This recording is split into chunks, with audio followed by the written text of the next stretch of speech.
Bonsoir à vous tous. Je tiens d'abord à remercier le patronage laïque Jules Vallès et en particulier Stéphane Gaulier de m'avoir convié à donner 3 conférences dont il vient de vous parler sur mon travail et mes publications.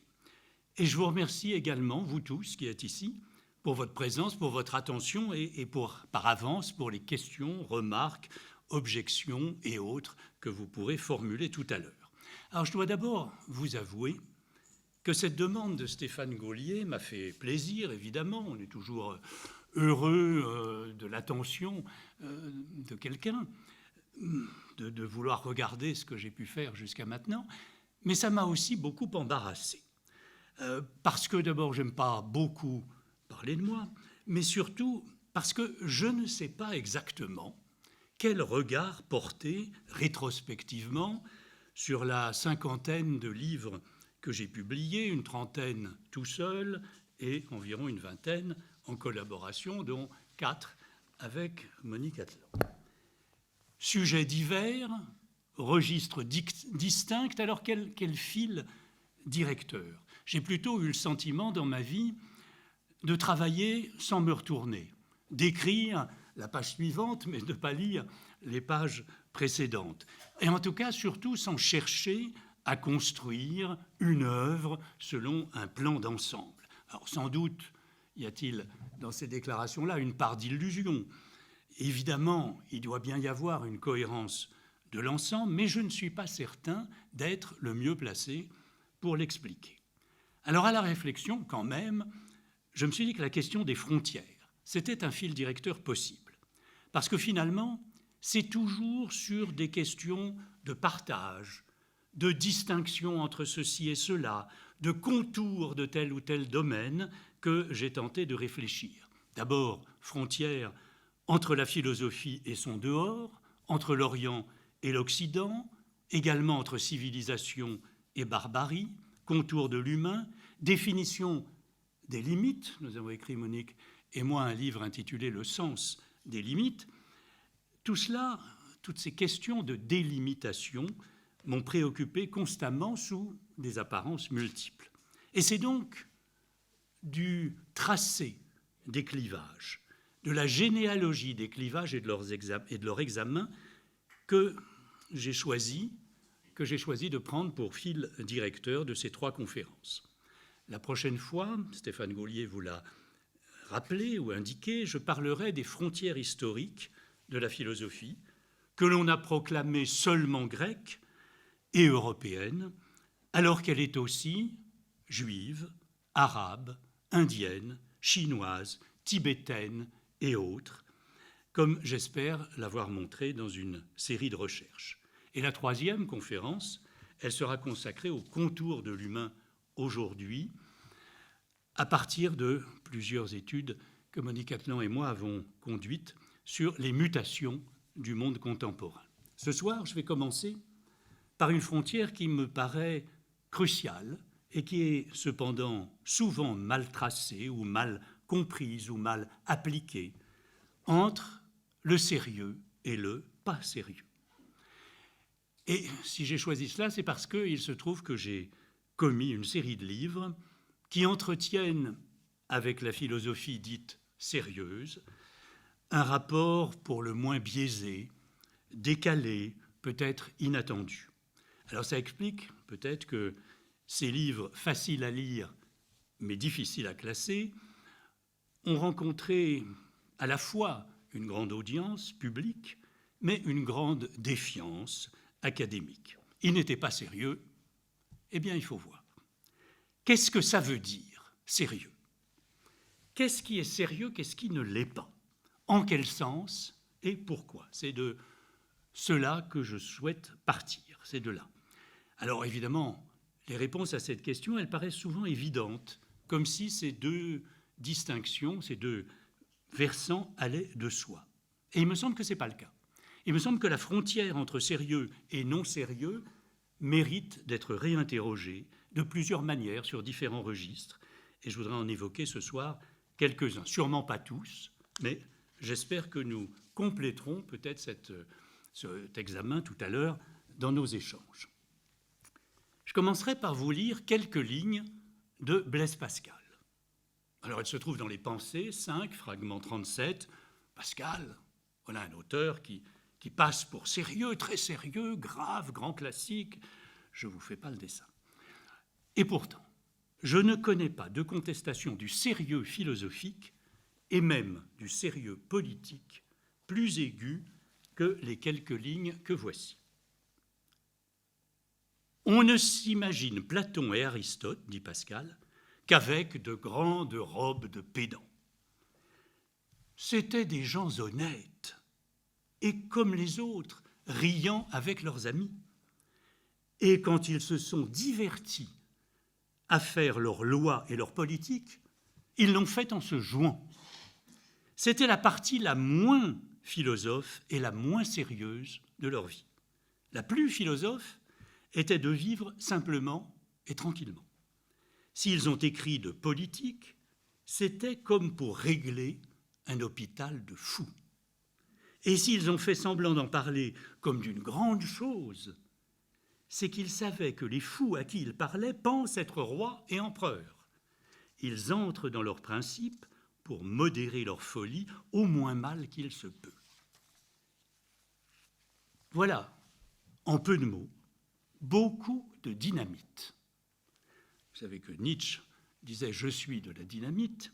Je ne pense pas que Pascal n'était pas en mesure de parler dans ces termes, mais il y a quelque chose dans ce texte-là dont je voudrais très rapidement, il est suffisamment clair pour ne pas insister longtemps, mais je voudrais en tirer les conséquences. Ce qui est sérieux et ce qui est proprement philosophique, c'est vivre et rire avec ses amis. Ce qui est moins sérieux et infiniment moins philosophique, c'est écrire des traités de philosophie et de politique. Enfin, si l'on écrit malgré tout ce genre de traités, c'est uniquement pour se divertir, pour jouer, en faisant semblant d'y croire, afin de s'adresser à des gens qui eux-mêmes font semblant d'être rois ou empereurs et se prennent à tort au sérieux. D'emblée, vous voyez que toutes les données habituelles sont inversées. Est proclamé vraiment sérieux ce qu'on croit usuellement ne pas l'être, être comme les autres, rire avec ses amis, et n'est pas sérieux ce qu'on pense habituellement l'être, faire des lois, de la philosophie, détenir le pouvoir, etc. Alors ça, c'est intéressant, mais il me semble que c'est encore très insuffisant. Parce que Pascal lui-même dit souvent l'inverse. Il dénonce le divertissement comme ce qui nous détourne du sérieux, c'est-à-dire des sujets graves et essentiels, à commencer par notre finitude humaine, de mortels, et l'horizon de notre trépas et l'espoir, selon lui, de notre salut. Pourtant, est-ce qu'on ne pourrait pas imaginer que ce qui divertit, au sens même de la réjouissance, de la distraction, de l'amusement, puisse, dans le même temps, et par ce mouvement même de distraction, nous faire entrevoir ce qui compte vraiment? Voilà le pas au-delà qu'il faut faire, je crois, au-delà de Pascal. Alors ça, on entre, me semble-t-il, dans une question facile à énoncer, mais assez difficile à résoudre. Je vous propose de l'aborder, on ne va évidemment pas la résoudre, mais dans ceux de mes livres pas sérieux, que j'ai mentionnés à l'instant et dont je vais reparler tout à l'heure, j'ai été véritablement mu par la volonté de confronter les lecteurs par le divertissement à des interrogations qu'on peut considérer comme essentielles, ou de moins que je considère comme essentielles. Et ce travail sur la frontière, ou plutôt sur la dialectique, sérieux, pas sérieux, elle est au cœur de ces textes, elle participe à leur dispositif, sans y être forcément explicitement formulée, examinée ou étudiée. Et c'est ce jeu, cette dialectique, que je souhaite examiner en avançant encore un pas de plus. Dans les lignes de Pascal que j'ai lues, il n'y a finalement qu'une inversion, somme toute banale, des polarités du sérieux et du pas sérieux. Or, ce n'est pas ce qui est le plus intéressant, à mon avis, puisque, comme chacun sait, si vous inversez les termes d'une opposition, vous laissez en place le sens et l'antagonisme entre les deux.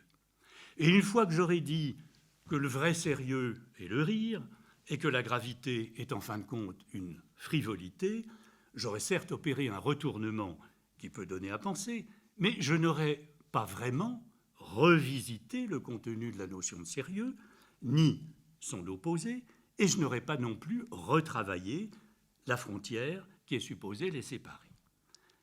Alors, tentons, modestement, partiellement, mais tentons. Le premier problème qui vient, c'est qu'il y a bien un usage courant de la notion de sérieux, mais également un certain usage philosophique, bien qu'il n'y ait pas véritablement de concept du sérieux. Alors on pourrait, certes, en cherchant bien, et même assez vite, esquisser une sorte de brève histoire de certains usages proprement philosophiques de la notion de sérieux. Cette histoire, dans laquelle je ne vais pas entrer, mais que je signale, elle commencerait chez Aristote notamment, elle passerait par Kierkegaard, qui travaille sur cette idée, par Nietzsche bien sûr, elle se poursuivrait peut-être plus longuement chez Sartre, où l'esprit de sérieux joue dans l'être et le néant un rôle tout à fait important, et elle irait plus s'épanouir, si j'ose dire, chez Jankélévitch, dont il faut relire un très beau texte qui s'intitule « L'aventure, l'ennui et le sérieux », où il développe principalement comme idée que ce sont trois rapports différents au temps. L'aventure, c'est ce dans quoi on va se lancer, l'attirance du nouveau.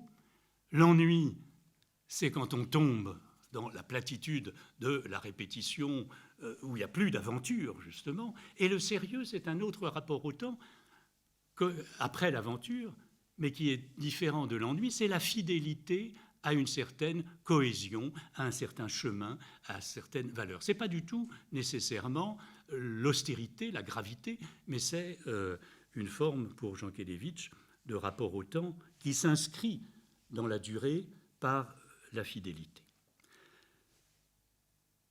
Je voudrais revenir plus simplement peut-être sur quelques-uns des usages les plus courants du terme sérieux, parce que ces usages ne sont pas homogènes. Il n'y a qu'un seul mot, mais il a plusieurs sens. Sérieux s'oppose d'abord à frivole. Pour marquer, du côté du sérieux, la constance d'une attitude, le souci de la mémoire appliquée à une question, en opposition avec l'insouciance, l'inconscience, qui font quitter brusquement une préoccupation pour une autre. Par exemple, quand Voltaire écrit à D'Argental en août 1761 ceci, « Je m'imagine toujours, quand il arrive un grand désastre, que les Français seront sérieux 6 semaines. » Et il pense à ce moment-là, c'était quelques années avant, au tremblement de terre de Lisbonne. C'est le désastre de Lisbonne, plusieurs milliers de morts, tremblement de terre, tsunami, incendie, parce que c'est arrivé à midi au moment où les cuisinières faisaient au charbon leur repas, et quelque chose d'effroyable. Je vous laisse le choix de l'exemple dans l'actualité récente, mais on a pratiquement l'embarras du choix des grands désastres, mais aujourd'hui, il me semble que les Français, c'est même plus 6 semaines, c'est beaucoup moins avant de penser à autre chose. Il est vrai que l'histoire s'est considérablement accélérée depuis le temps des Lumières. Mais sérieux se dit en un autre sens encore. S'oppose à plaisir, à enjouement, voire à grâce. Voltaire, toujours lui, à l'article grâce de son dictionnaire philosophique, écrit « Le sérieux n'est jamais gracieux. Il n'attire point, il approche trop du sévère qui rebute. » En un sens, sérieux s'opposerait à séduction. Dans ce cas-là, on peut en déduire que le sérieux n'exercerait pas d'attraction, sauf sur ceux qui l'endossent et qui deviennent graves. Parce que, si je peux me permettre de parodier cette formule, on ne naît pas sérieux, on le devient. En effet, le sérieux se donne aussi comme comportement. On perd son sérieux, On s'efforce de le garder comme une apparence, comme un masque, comme une façade exhibée plutôt qu'une nature authentique. On endosse le sérieux comme on enfile une grande robe de pédant, pour retrouver Pascal. Et ce ne serait alors qu'un vêtement, un affichage, un artifice. Et pourtant, ce qui semble caractériser le sérieux de la manière, cette fois, à mon avis, la plus forte, la plus philosophique, c'est l'idée de cohérence et de cohésion, l'idée d'une endurance dans le temps, dans le maintien d'une volonté et d'une fidélité. En ce sens, le sérieux n'est plus du tout nécessairement ennuyeux, rébarbatif, crispé sur une attitude apparemment respectable et imposante. C'est simplement savoir tenir, savoir à quoi l'on tient, avoir clairement conscience que de ce qui compte et des valeurs auxquelles on demeure attaché. Vous connaissez sans doute la phrase de Jean Kelevitch dans L'imprescriptible à propos de la mémoire des victimes du nazisme à conserver par ceux qui vivent ensuite. Il ne s'agit pas, dit-il, d'être sublime, il s'agit d'être fidèle et sérieux. Ici, à la limite, fidèle et sérieux deviennent deux termes synonymes. Le sérieux, c'est alors la fidélité à ce qui compte, parce que ce qui compte ne saurait s'abandonner, ne saurait s'oublier, ne saurait se délaisser, à moins de devenir, à la limite, inhumain. Le sérieux, d'ailleurs, à ce moment-là, si on le pense sous cet angle, le sérieux, ce serait un autre nom de l'humain lui-même. Ce serait à la fois l'éthique, le bien, le beau, le désirable, la création, l'art, que sais-je encore. Le sérieux ultime, rassemblant toutes les facettes possibles, ce serait, en un sens, la philosophie, entendue comme ce qui aurait pour vocation de nous rendre meilleurs. On aura reconnu au passage la voix de Socrate dans l'Alcibiade de Platon. Pourquoi, nous interrogeons-nous, pour devenir meilleurs, répond Socrate. Et si on tient ce premier fil, ce premier petit résultat provisoire, on commence à mieux comprendre que le sérieux peut se combiner tout à fait bien avec le rire. Sérieux, ce qui est grave, d'accord, qui s'impose à nous, ok, qui pèse par son importance, son caractère essentiel, qui exige fidélité, mais pas nécessairement quelque chose qui exigerait un visage sévère. Quand Calliclès, dans le Gorgias de Platon, Calliclès, l'adversaire absolu, radical de Socrate, celui qui fait l'éloge du tyran, de l'injustice, quand il explique à Socrate que la philosophie est une affaire bonne pour les jeunes, un temps, histoire de s'éduquer, mais une affaire ridicule pour les adultes, pire encore pour les vieux, eh bien, à ses yeux, c'est parce que ce qui est sérieux, ce sont les affaires, la politique, le pouvoir, la domination. Mais là, vous voyez bien, il oppose, Calliclès, un sérieux à un autre. Il n'oppose pas le sérieux de l'austérité au plaisir de la gaieté ou du gai savoir. C'est un choix de vie, ce n'est pas un choix sérieux entre le sérieux et le pas sérieux. Et parlant de gai savoir, j'aimerais aussi au passage rendre un bref hommage à quelques figures d'écrivains ou de penseurs qui se tiennent, aux yeux de certains, aux frontières de la philosophie, mais à mes yeux personnels, au lieu même de prédilection de la philosophie. C'est des auteurs qui n'ont cessé de considérer que la parodie, le fantastique, l'humour étaient aussi une manière indispensable et efficace d'approcher ce qui compte. Je pense par exemple à Lucien de Samosate, qui, par ses satires, ses moqueries, sa loufoquerie, nous en apprend autant, sinon plus, sur les écoles de sagesse de l'Antiquité que ne nous en apprennent Épicure, Chrysippe, Diogène et Pyrrhon, tous ensemble. Je pense à Montaigne, grand pourfendeur de fausse gravité, à Rabelais, qui sait que le rire est une sapience, à Érasme, dans Éloge de la folie, à Swift, qui conseille de manger les enfants des pauvres pour résoudre à la fois le problème de la surpopulation et celui de la famine. Je pense à Diderot, entamant le neveu de Rameau par cette déclaration d'insouciance « Mes pensées, ce sont mes catins ». Je pense à Nietzsche, évidemment, expliquant comment les Grecs sont superficiels, mais superficiels par profondeur. Je pense enfin à Jean Kelevitch, de nouveau, affirmant que, je cite, « la seule chose sérieuse ici-bas, c'est l'humour », et soulignant que le sérieux s'oppose au purisme et que le sérieux fonde la véritable insouciance, dit-il, celle qui est philosophique et non pas, je le cite, charlatanerie philosophale. On retrouve évidemment les grandes robes de pédants. D'ailleurs, la confection, la vente ou même la location de grandes robes de pédants est sans doute l'un des commerces les plus florissants de nos jours. C'est un des plus vieux métiers du monde aussi, mais il connaît une fortune croissante parce que nos préjugés envers ce que doit être la philosophie, son sérieux et ses frontières sont allés en se durcissant. Excusez-moi. La principale raison de cette rigidité nouvelle, c'est que la philosophie, depuis la fin du siècle des Lumières, est devenue presque exclusivement universitaire. Alors elle l'était déjà en large partie chez les Grecs, l'académie de Platon, le lycée d'Aristote, dans les universités médiévales aussi. Il y avait évidemment des maîtres de philosophie, des professeurs, des enseignements, etc. Mais il était toujours, jusqu'à l'âge classique inclus, possible de vivre et de penser en dehors des normes académiques.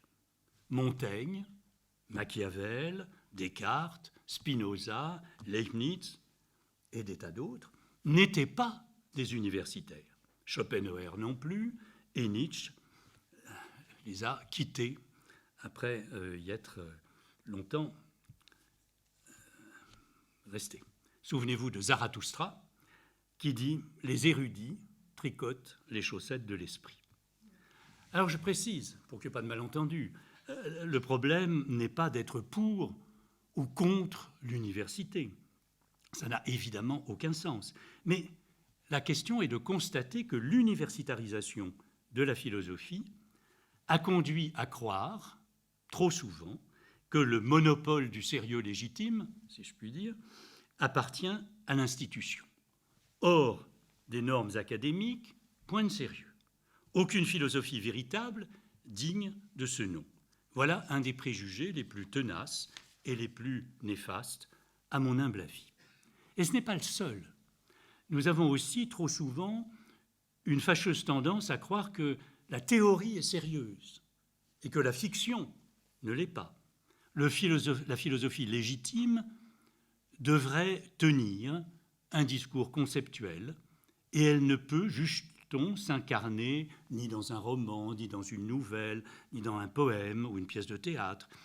Elle doit parler une langue forgée sur mesure pour explorer les concepts et ne doit surtout pas se mêler de parler comme tout le monde, comme disait Pascal, au risque justement de perdre son sérieux.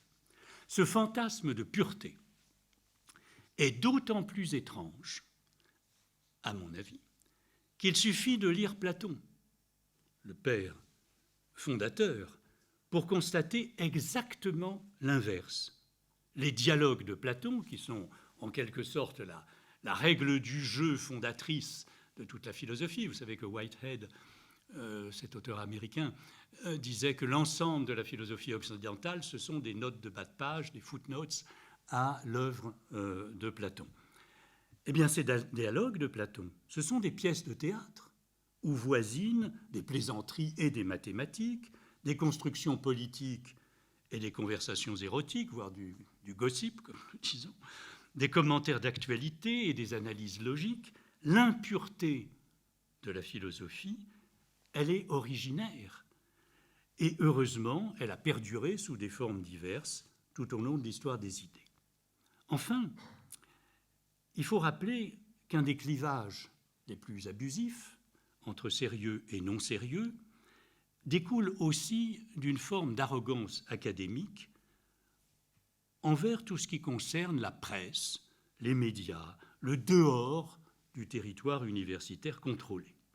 Pas sérieux, pas philosophique, pas légitime, tels seraient par définition les discours médiatiques dans le regard des professeurs vêtus de grandes robes de pédants. Là encore, les frontières de la philosophie devraient coïncider avec celles des départements de philosophie, leur cursus, leurs diplômes, leurs publications. Alors, encore une fois, je n'ai rien contre les départements de philosophie où j'ai sévi et que j'ai longtemps fréquenté, mais j'ai toujours pensé qu'il s'agissait d'œillères inutiles, voire néfastes, puisque, en fait, la seule vraie question est celle de savoir comment on accède à la tournure d'esprit de la philosophie, à cette attitude qui la constitue. L'important, ce n'est pas d'accumuler des listes d'auteurs, de concepts et de faits historiques, ça peut être utile après, mais la première chose, c'est de se demander par quel processus on entre dans la philosophie. Qu'est-ce que signifie être en dehors et puis à un moment se retrouver au-dedans? Quelle est cette conversion-là? Quel déclic, quelle marche permet de passer du dedans au dehors? Il me semble que ce sont ces questions-là qui ont taraudé Socrate, qui n'ont cessé d'une certaine manière de préoccuper les philosophes et qui ne cessent de hanter les professeurs de philosophie en classe terminale. Bien que ce soit une espèce en voie de disparition relativement mal protégée. En fait, c'est cette question de l'entrée dans la philosophie qui m'a conduit à écrire un certain nombre de livres, mais notamment 101 expériences de philosophie quotidienne, Dernière nouvelle des choses, Petites expériences de philosophie entre amis, ou encore un texte plus personnel qui s'intitule « Si je n'avais plus qu'une heure à vivre ». Alors, ayant dit ce que je viens de dire sur le sérieux et puis les difficultés de cette frontière, je voudrais vous montrer comment j'ai essayé de jouer avec, de me servir de cette forme de tension entre sérieux et pas sérieux et ses applications comme d'un levier, en quelque sorte, pour essayer de faciliter à un certain nombre de lecteurs une possible entrée personnelle dans leur démarche philosophique individuelle. Parce que mon souci, ce n'est pas d'exposer un système, c'est plutôt de permettre à chacun d'entrer dans sa réflexion. Alors je vais donner quelques échantillons de ces textes, 5 ou 6 extraits, parce qu'il m'a paru plus important de les livrer dans leur forme exacte. Je ne vais pas les commenter. Et comme ce sont pour une part des objets littéraires qui doivent aussi des effets sensibles qui me paraissent à préserver, je vais essayer d'en lire quelques-uns. L'intention première de tous ces textes, je me limite à 5 ou 6, il y en a quelques centaines, puisque c'est plutôt des textes assez courts, c'est de réinitialiser l'étonnement, de susciter le sentiment que le monde ne va pas de soi. Vous savez, Platon dit cela, que la philosophie n'a pas d'autre point de départ, de lieu de naissance que l'étonnement. Aristote dit la même chose, et des contemporains aussi. Et que le monde, au contraire, fait question, et que nous butons sans cesse sur des étrangetés qui méritent examen dès que nous faisons un pas de côté. Même s'il est minuscule, même s'il est un peu loufoque, dès qu'on regarde les choses les plus familières et les plus banales un peu autrement, alors on risque d'être fort surpris et entraîné, si l'on le veut, on n'est pas obligé, personne n'est obligé, mais être entraîné à s'interroger sur cette étrangeté. Et là, il ne faut rien s'interdire, me semble-t-il, et c'est ainsi que j'ai proposé, parmi ces 101 expériences, de boire en pissant.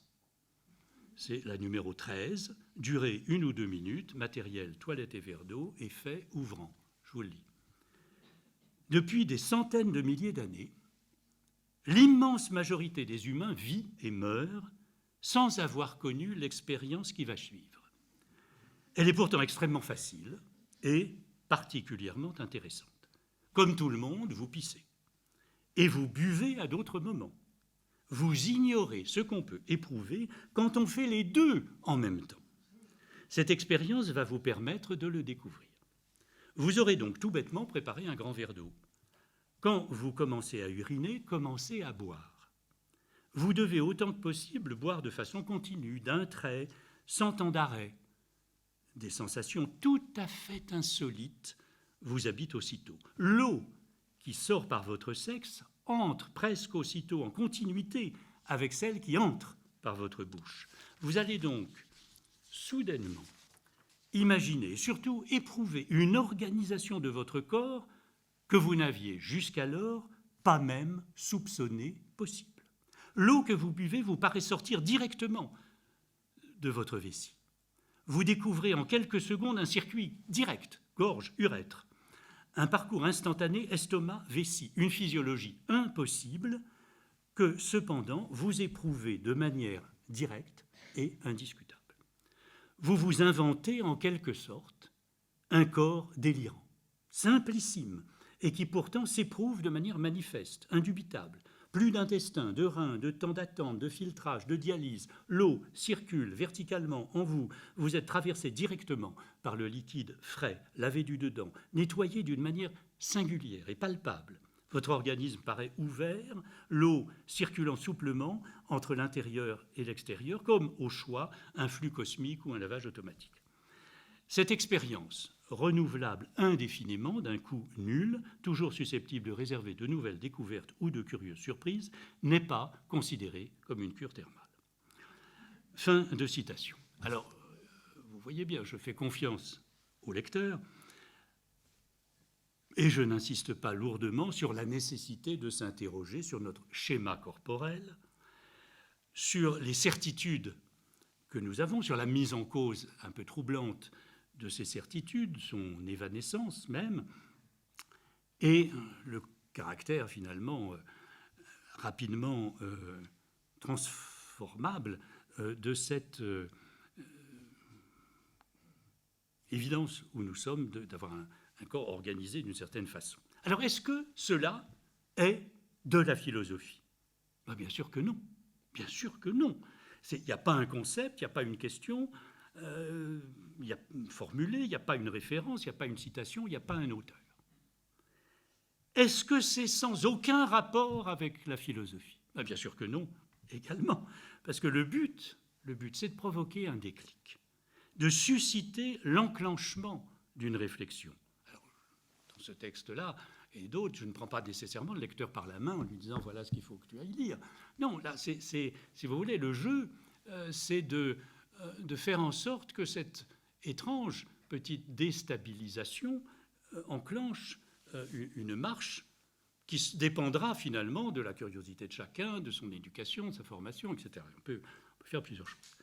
C'est donc pas sérieux dans la forme, mais il me semble que c'est relativement fidèle, même sur le mode de la loufoquerie, aux exercices destinés à tourner l'esprit vers la philosophie.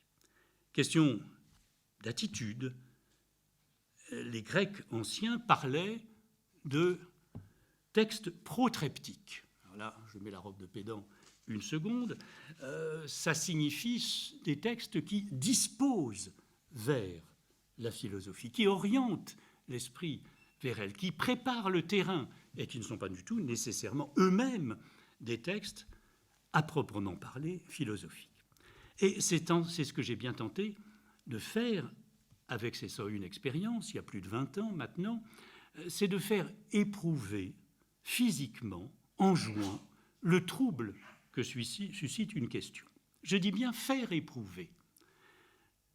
Autre exemple, pour quitter ce livre-là, si je vous demande quelle est donc la fiabilité de nos images mentales du monde extérieur, eh bien, je ne vous vois pas bâiller, mais vous devriez bâiller déjà. Si je vous propose, au contraire, d'éplucher une pomme dans votre tête, alors là, vous pourriez peut-être écouter avec quelque amusement. Éplucher une pomme dans sa tête, durée 20 à 30 minutes, je vais faire mot plus court, matériel aucun, effet rassemblant. Nous nous croyons généralement capables de nous représenter la réalité quotidienne avec une assez grande exactitude. Objets environnants, lieux familiers, aliments, gestes accomplis de façon répétée nous paraissent clairement disponibles, au moins dans notre esprit. Nous pensons pouvoir allumer l'écran de notre conscience, si l'on ose dire, et y faire apparaître, avec une précision suffisante, toutes ces images connues. Sans doute avons-nous déjà plus de difficultés quand il s'agit d'évoquer des bruits, et surtout des odeurs, revivre mentalement un toucher, caresse, effleurement, baiser, est sans doute plus ardu encore. Il se pourrait bien, malgré tout, que notre conviction de pouvoir reproduire la réalité dans notre tête assez aisément et assez efficacement soit pour une large part une illusion. Pour éprouver cette difficulté habituellement masquée, il suffit par exemple de tenter d'éplucher une pomme dans sa tête. L'exercice paraît simple. Vous imaginez le fruit, le couteau, l'incision, la pelure, voilà tout.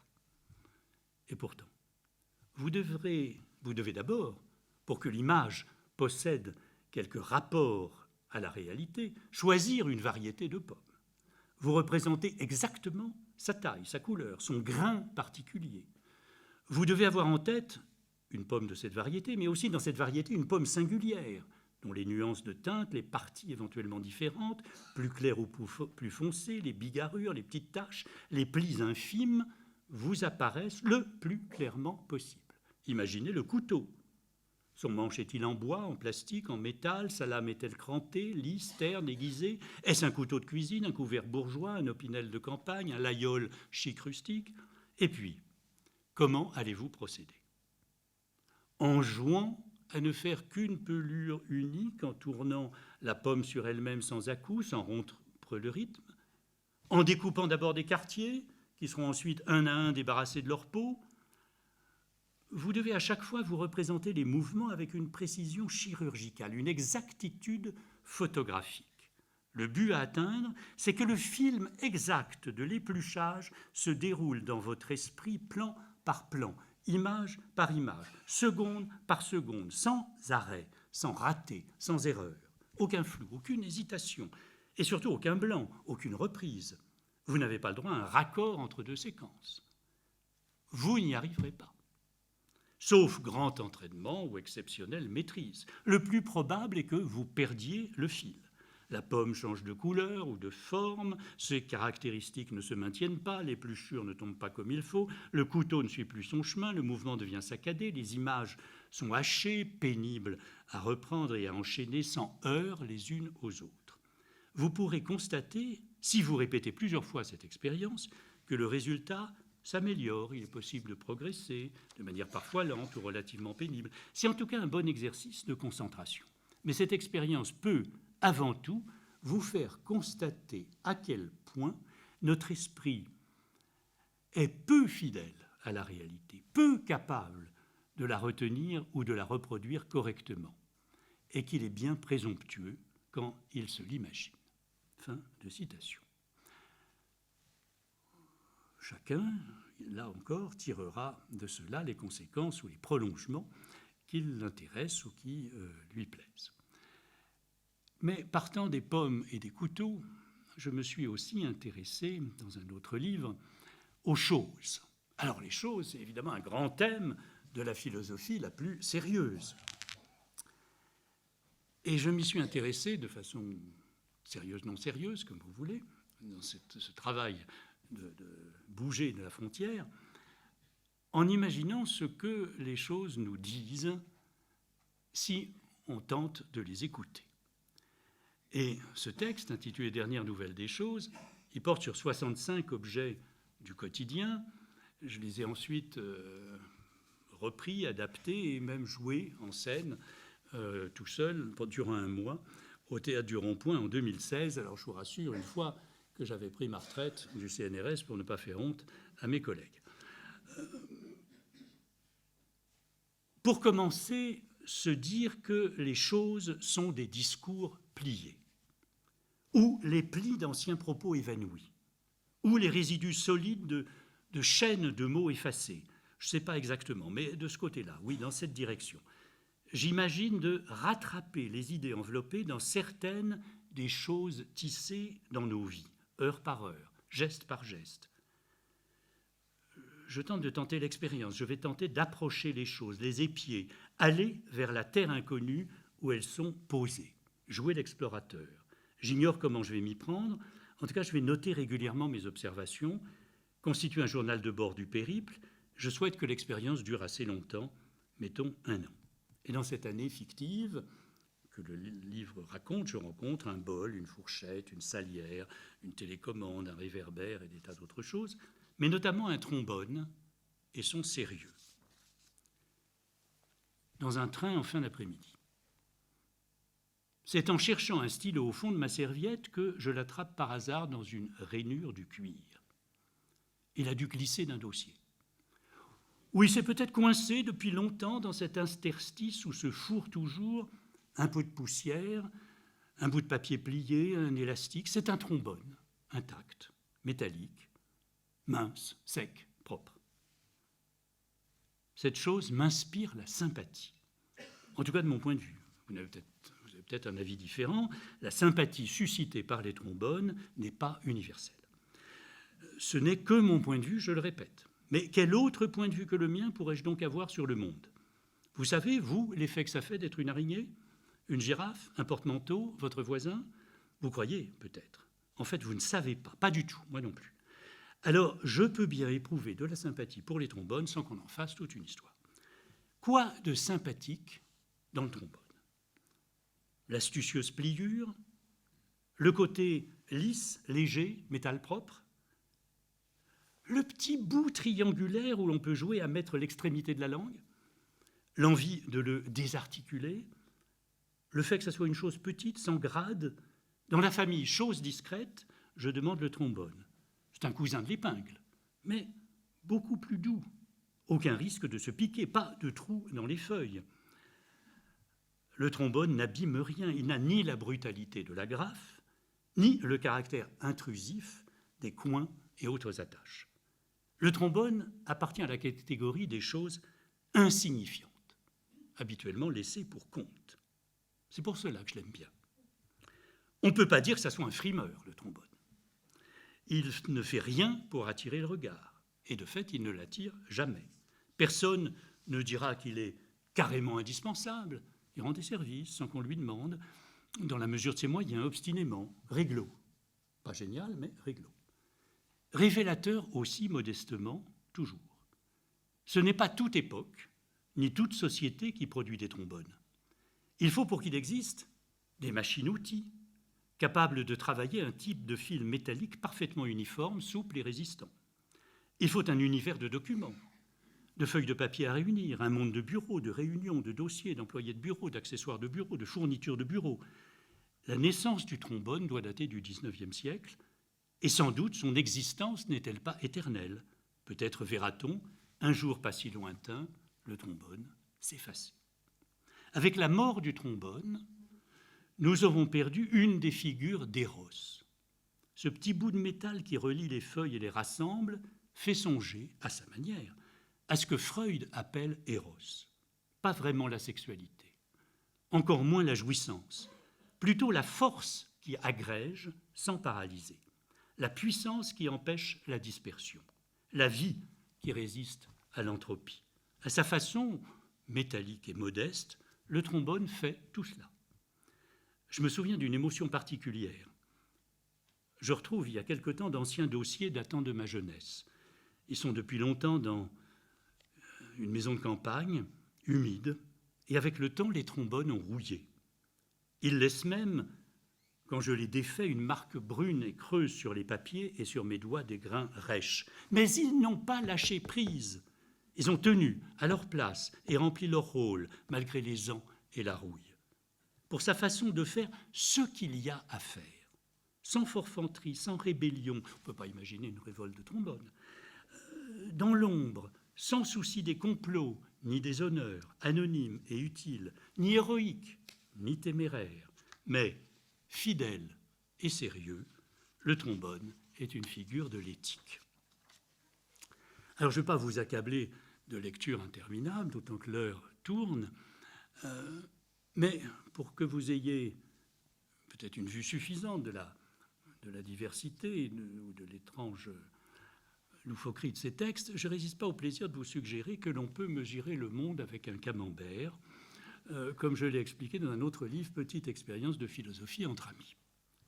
Avec un camembert, on ne saisit pas au premier regard quelle expérience de pensée peut s'inventer. Aventure gustative peut-être, mais réflexive et philosophique, qui plus est. Inutile d'insister, le fromage est affaire de papilles, pas de concept. Eh bien non, je soutiens que l'idée même d'acheter un camembert peut se transformer sans frais ni grand effort en expérience intéressante, voire enrichissante. Et je le prouve à l'instant. Pour commencer, répondez à quelques questions simples. Étape initiale, qu'est-ce qu'un camembert ? Soit vous ne savez pas, soit vous avancez des généralités, fromage français, soit vous faites preuve de quelques connaissances précises. Nom d'un village de Normandie, au lait cru pasteurisé, fermier, moulé à la louche, fait à cœur, etc. Vous voilà situable dans l'échelle, évidemment ouverte, de la camembertologie universelle. Deuxième étape, à quelle distance êtes-vous du plus proche camembert négociable ? Est-il au coin de la rue, à 3 heures de voiture, à 2 jours de marche ? La réponse est très différente selon que vous êtes en France, au Sahel, au Yémen, au Bhoutan ou dans l'altiplano andin. Ce qui conduit harmonieusement à la dernière interrogation, quelle place tient le camembert dans la société où vous vous trouvez actuellement ? Les gens que vous croisez dans la rue, savent-ils de quoi il s'agit ? En mangent-ils ? Un peu, beaucoup, passionnément, à la folie ? Pas du tout. Voilà comment il devient possible, avec les moyens du bord, en l'occurrence un camembert purement mental, de mesurer diverses distances, culturelles, géographiques, sociales, entre vous, entre ceux qui vous entourent et un produit du terroir français pris comme centre de référence. Évidemment, il n'est pas question d'en rester là. Le camembert est seulement un repère galiléen impossible, comme diraient les mathématiciens. L'expérience doit se poursuivre en le comparant à d'autres repères. Les mêmes questions peuvent se poser à propos, par exemple, du kimchi coréen, du bétel indien, du manioc africain, du quinoa bolivien, quel que soit l'aliment. Vous aurez à évaluer la familiarité, étroite, moyenne ou nulle, que vous entretenez avec lui et la facilité ou la difficulté pour en obtenir là où vous vous trouvez. S'agissant du saké, par exemple, si vous ne savez pas du tout ce que c'est, ou si vous confondez lamentablement le menkwailu des restaurants chinois avec l'authentique nihonsu japonais, vous n'habitez pas la même planète que les individus capables de distinguer le ginnomi de l'oshoko, les coupes et petites coupes à saké, ou la tsukan du itohada, le saké très chaud ou à température du corps. Encore un effort et vous verrez bientôt s'esquisser une multitude de cartes du monde, ou plutôt, au lieu d'un seul univers, où chacun serait censé trouver uniformément à sa disposition ce qu'il connaît et déguste, vous commencerez à entrevoir une infinité de contrées parallèles ou séquentes. Vous pressentirez qu'existent entre de très simples aliments et de non moins ordinaires consommateurs d'insondables distances, et parfois des réseaux plus subtils qu'il n'y paraît. Vous aurez saisi finalement que toute nourriture peut aussi fonctionner, si on veut, comme une boussole, un pantographe ou un planisphère. Alors voilà, je vous saute un passage sur les calembours qui n'est pas absolument indispensable et puis qui nous emmènerait trop loin. Il me reste 10 minutes, oui. Je ne vais pas dépasser le temps imparti. Et on pourrait dire que tout ça, c'est que des jeux. Et donc que ce n'est pas sérieux. La difficulté, c'est qu'il se pourrait bien que le jeu soit ce qu'il y a de plus important, ou en tout cas de plus fondamentalement structurant pour les univers humains. C'est ce que j'ai tenté de suggérer dans un autre texte, un autre livre intitulé « Si je n'avais plus qu'une heure à vivre ». Alors c'est un livre un peu particulier, peut-être le plus personnel que j'ai écrit, parce que c'est une expérience mentale, effectivement, de compte à rebours sur 3600 secondes du temps qui reste, mais c'est aussi une phrase entière d'une petite centaine de pages qui se poursuit sans arrêt, mais elle est lisible. Inutile de hausser les épaules, de dire « ce n'est qu'un jeu », donc rien de sérieux, pas grave. Erreur complète. Rien n'est plus sérieux que le jeu.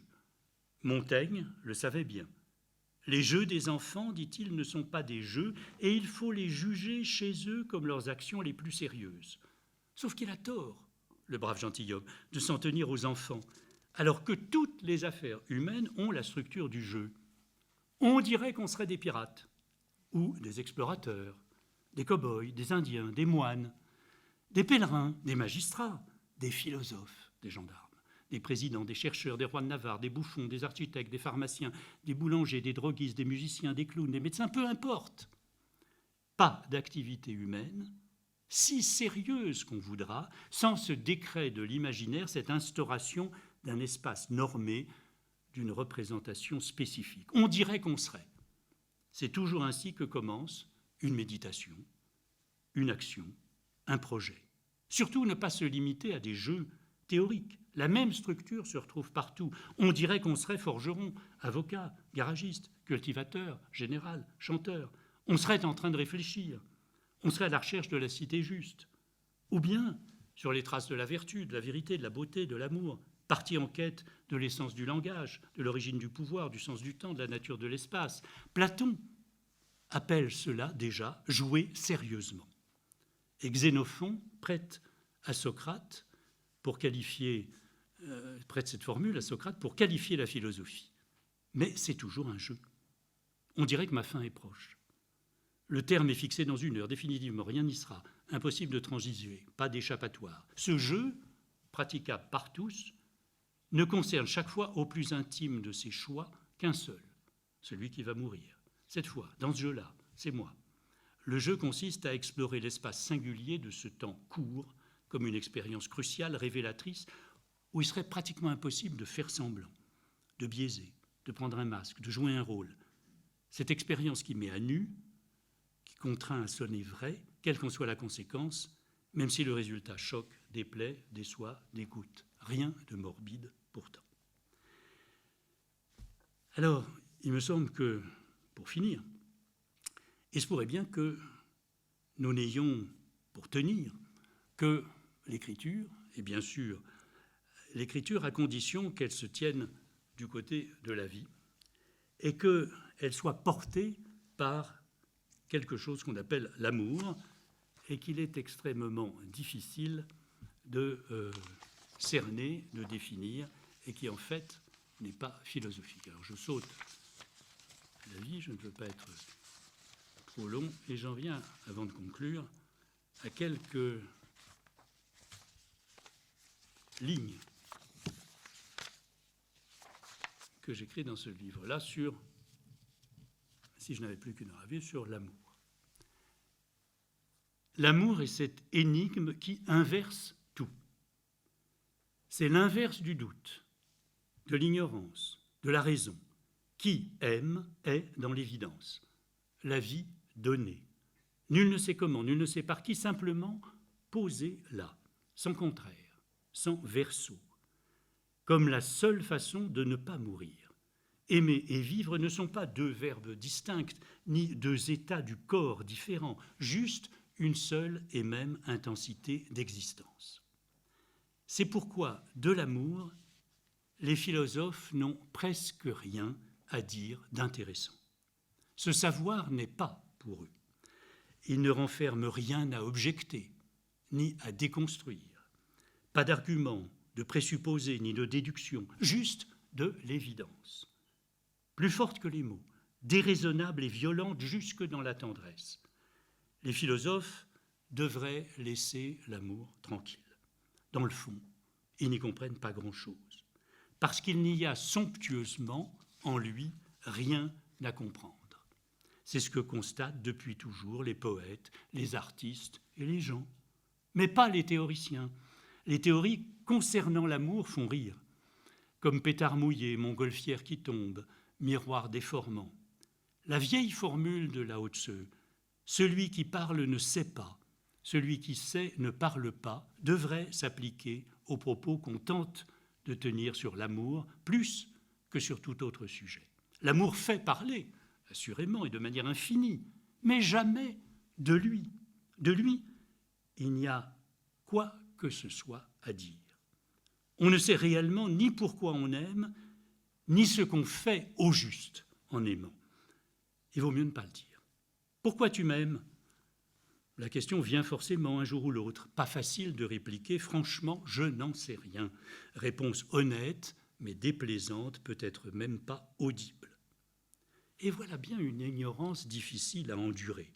Comment accepter de ne rien savoir de vrai sur ce qui nous étreint, nous bouleverse, nous ravit le plus intensément? Comment admettre que le plus décisif désir de notre existence arrive, par surprise, n'advienne jamais là où l'on s'attend, s'incruste en douce, se développe sans qu'on n'y comprenne rien, parfois s'évanouisse sans crier gare. L'amour a sa vie propre, entièrement nôtre, et cependant étrangère. Il fait songer, l'idée est curieuse, à quelques troubles contagieux, virus qui nous modifient, nous et pas nous, en même temps. Le plus déconcertant pour qui prétend vivre sous le contrôle de la raison, et les philosophes n'ont-ils pas tous rêvé de vivre ainsi, c'est que l'amour n'a décidément rien à voir avec la raison, ni de près, ni de loin. Incapable de calculer, inapte aux demi-mesures, aussi profondément bête qu'il est sublime. Il sent, rêve, veut, imagine, projette, échafaude, mais ne pense pas, du moins au sens d'une activité de réflexion méthodiquement poursuivie. Il n'est fait que de polarité, différence de potentiel, écart entre des paradoxes. On dirait qu'il n'a jamais vraiment de contenu, d'essence, de nature propre, et qu'il tire de là, justement, sa puissance infinie, celle d'un pur entre-deux, un pur passage. Voilà, je terminerai donc sur cet éloge de l'ignorance, et les prochaines fois, rassurez-vous, je lirai moins. Je ne ferai même que parler, parce qu'il s'agira de questions où les arguments sont formulables, les démonstrations possibles et les données historiques ou scientifiques vérifiables et je crois décisives. Simplement, pour montrer comment la frontière entre sérieux et pas sérieux peut être travaillée, mise en tension, dialectisée, il m'a paru plus parlant, si j'ose dire, de vous faire entendre ces quelques échantillons.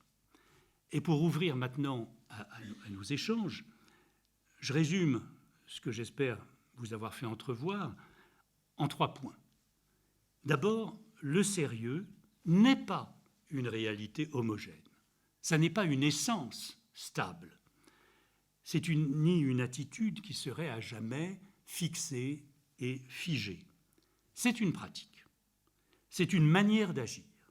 C'est une forme de cohérence qui évidemment se veut durable, de fidélité à l'essentiel, qui elle aussi se veut perpétuelle, mais qui n'exclut en rien la fantaisie, l'invention libre, la plaisanterie, et pourquoi pas même les calembours ou les non-sens. Ensuite, deuxième point, il ne s'agit pas de professer que tout est sérieux, ou que rien n'est sérieux, ce qui l'un et l'autre n'ont pas, à mon avis, de plein sens. Mais il s'agit de faire œuvrer la tension entre les deux, de se servir de cette opposition comme d'un levier pour créer et pour avancer par tous les moyens vers ce qu'on considère comme important. Enfin, pour moi du moins, l'essentiel, c'est le plus souvent de déclencher des réflexions chez les autres, pas de les contrôler à leur place. Et le travail, il ne consiste pas donc à retracer une fois pour toutes une frontière idéale entre sérieux et pas sérieux. Il s'agit de, vous l'avez compris, de travailler cette frontière, de la mettre en tension et de s'en servir pour provoquer des incitations à la pensée. À ces 3 remarques, j'ajoute celle-ci pour terminer, il va de soi que ceux qui sont très fiers de leur robe de pédant et qui y tiennent n'aiment pas et ne peuvent pas aimer cette manière de faire de la philosophie.